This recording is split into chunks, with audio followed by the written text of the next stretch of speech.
Okay mga kapengyo, pag-usapan naman natin ngayon ito nga naging issue ni Ato dito nga kay Josh Collin na kung saan mas kilala sa SB19, no, na kung saan talagang ang naging issue kasi dito mga kapengyo, itong si Ato parang nag-trip, no, at sinasabi nga niya dito na talagang hindi naman din niya sinasadya yung pangyayari na pagbitaw ng hindi maganda, no, dito kay Josh Collin, na kung saan para kay Josh parang kabastusan talaga yon, no. Alam naman natin na talagang na-nominee nga etong si Josh sa hip hop at hindi nga matanggap ito neto ni Ato, at dito mga kapengyo humihingi nga ng pasensya etong si Ato. Pero syempre panoorin muna natin mga kapengyo kung ano ba talaga yung ginawa ni Ato, kung bakit sobrang daming nagalit sa kanya at nabash siya ng tuluyan. And the Wish Hip Hop Song of the Year Award goes to Josh Collin.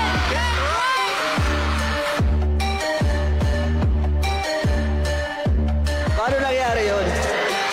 Ay, hindi rin namin alam, boss. Hindi rin namin alam. Puta kami. Kung gulat na gulat ka, mas gulat na gulat din kami. Hip-hop Song of the Year, boss. Tayo na kahit yung lupay-pay ni Haring Manggi, silat ka dun, boss eh. Puta nga, no? Kahit nga raw yung lupay-pay na rap neto ni Haring Manggi, silat nga raw si Josh Collin dito. Sising alipin ngayon si Ato mga kapengyo kasi talagang grabe yung bash sa kanya, no? At talagang ang laki ng community ng SB19. Sa totoo lang mga kapengyo, kahit pa nung mga panahon na way back pandemic, napapanood ko na rin tong SB19. Marami rin silang mga kanta na sumikat, no? Actually talagang sa totoo lang pinanood ko naman yung music video na ito ni Josh Collin at talagang maganda naman yung kanyang performance doon at nagra-rap din talaga itong si Josh. I'm the boss now. I ain't even sweating. I just woke up with the crap.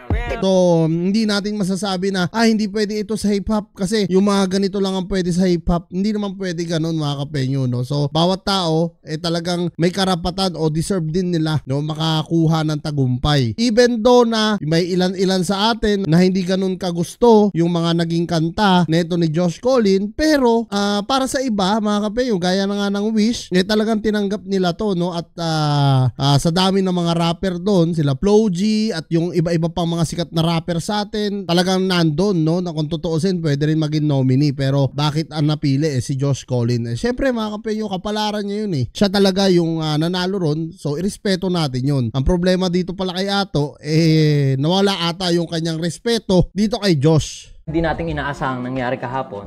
Daw ang intention nga natin, kaya natin in-upload yung reels na yun, tsaka yung video na yun dito sa YouTube, is to gain engagement syempre.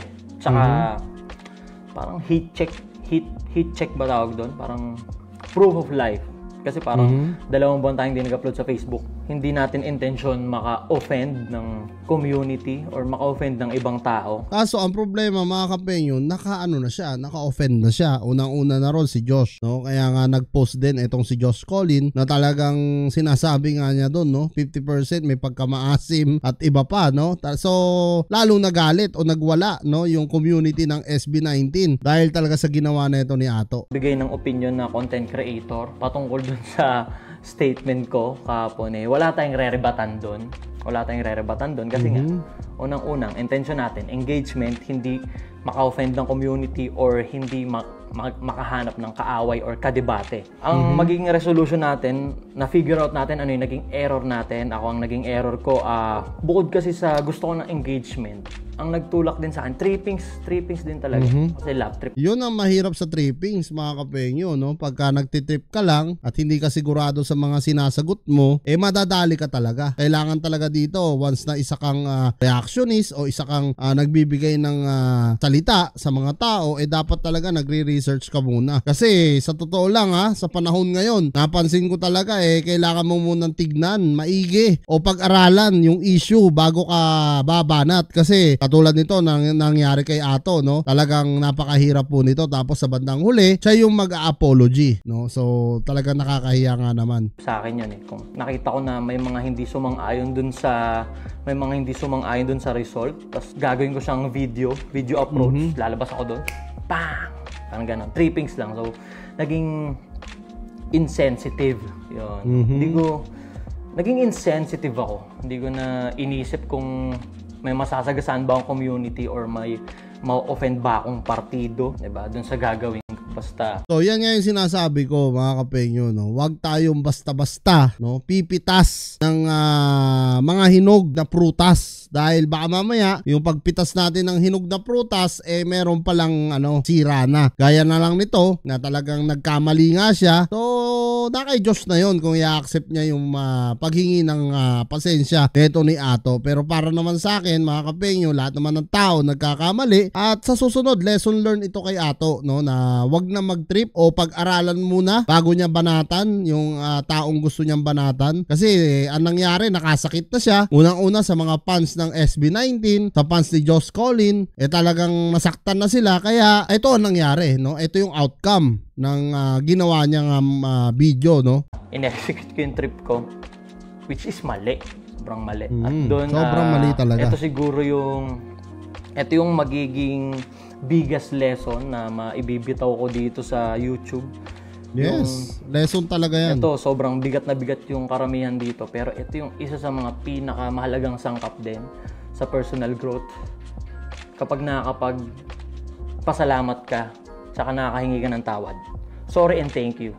Diba? So, sa na-offend ko na community ng supporters ng SB19 or ni Josh Collin in particular, humingi ako ng tawad syempre dun sa very insensitive trippings ko kahapon. So yan mga kapengyo, no, kung kayo nga ang tatanungin ko ano nga masasabi nyo dito sa paghingi ng pasensya nito ni Ato kay Josh Collin. At talagang sa palagay ko naman hindi naman mahirap kausap si Josh. Actually nagkamali pa nga sila dito, no. Akala nila yung isa na si Josh Maika yung tinitira ni Ato, pero yung pala sa SB19 na si Josh. At kung kayo nga tatanungin ko mga kapengyo ano nga masasabi nyo dito sa apology o public apology neto ni Ato kay Josh. Gayon nagkamali na naman etong si Ato nung una dito kay Makagago, tapos pangalawa eto naman, no, kay Josh. Comment nyo na lang down below lahat ng mga opinion nyo at lahat po yan mababasa ko. Maraming salamat.